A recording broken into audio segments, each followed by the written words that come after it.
Good morning. Just home from work, and I had something very strange during the night with the car. I turned it off at one stage there when I was out with my brake, and I got this light sensor visit workshop alarm. Oh, what's going on here?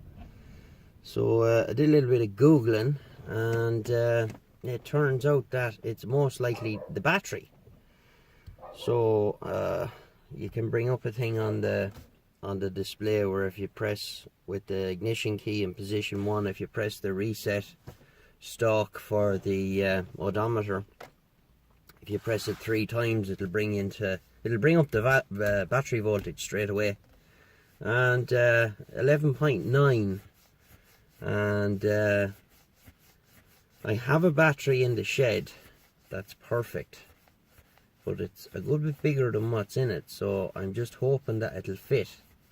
So we just have to wait and see. Right, so there's the battery that's in it, which is absolutely Mickey Mouse little battery. It's what is it, 45 amp hour, 400 cold cranking amps. Now, there's normally in Ireland when you get a battery off somebody, they scrape into the top of it when it was bought, the month and the year. But the only thing that's scraped into the top of this one is RC. Now you can see there the battery tray is quite a bit bigger, and there's 2 other slots for the clamp down bolt to go into. So I'm hoping that the battery I have will fit, so we'll just have to see how it goes. Right, let's see then.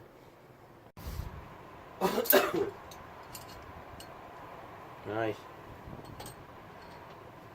pull this battery.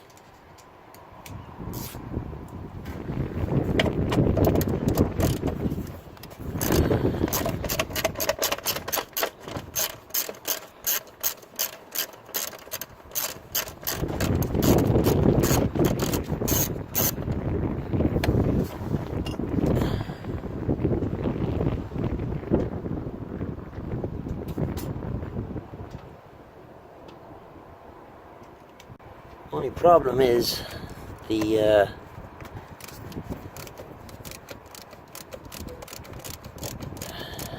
terminals are the other way around.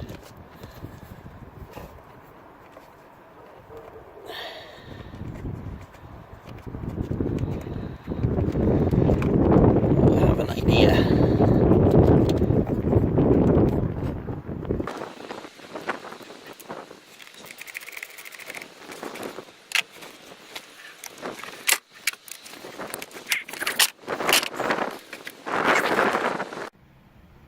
So all is well again with the new battery in, which is quite a bit bigger than what was in there. And that's not idle voltage now, I'm just after shutting it off, but I measured the battery that had been sitting on the bench in the shed for I don't know how long. And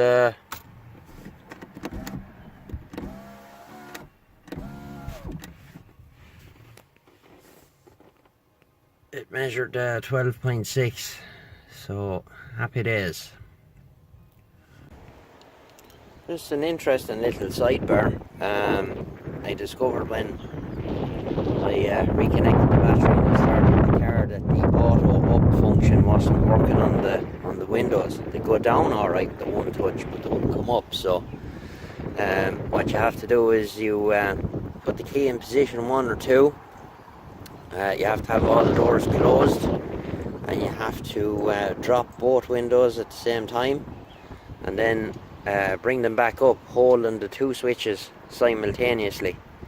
And when the 2 windows close, you have to hold them for about 5 seconds, and then it'll be all good. But the last time the battery was changed in this, the mustn't have done this, because I now have the global closing. So if I press and hold the open button, down they go. If I press and hold the lock, both windows go up. So that's quite handy. Now this video is a little jumbled up, and I didn't press record when I was changing out the battery. So the battery that's in there now is a 90 amp hour, so it's twice the size of what was in there. To make a new hold down strap for it, fitted in the battery tray no problem, but had to make a new hold down strap. So I'm just going to check the voltage. So press this 3 times. That's what we want to see. And this is a cold start. Lovely, because the dash lights were really dimming down when it was turning over. Actually got it very hard to turn over at one stage there last night, so happy days. The terminals on the new battery, of course, were the opposite way around to what was in it, so luckily enough the earth lead was long enough that I could you know, reach over to the other way around. So the positive lead was very long. So result, and glad I had that battery. It saved me 100 and odd euro, 130 I think. But like the battery that was in this car, 45 amp hour battery for a 1.8 litre engine, ridiculous. That was someone now to change the battery, and they just threw in the cheapest one they could get their hands on. So there you go. The cool thing about this this menu as well, where you can go in and check the battery voltage. If you press the up button on the steering wheel, you get this, the camera will focus. So it gives you all the information regarding your dash and all of that, and you can check your oil level from here, which will actually tell you it'll actually tell you what level of oil you have, rather than okay, or you know, add 1 litre or whatever the case may be. And also gives you your engine type as well, the engine type and designation code. So just handy to know. At least that is that sorted. We'll get you again in the next one. This is George, EI7 Kilo Oscar. Bye.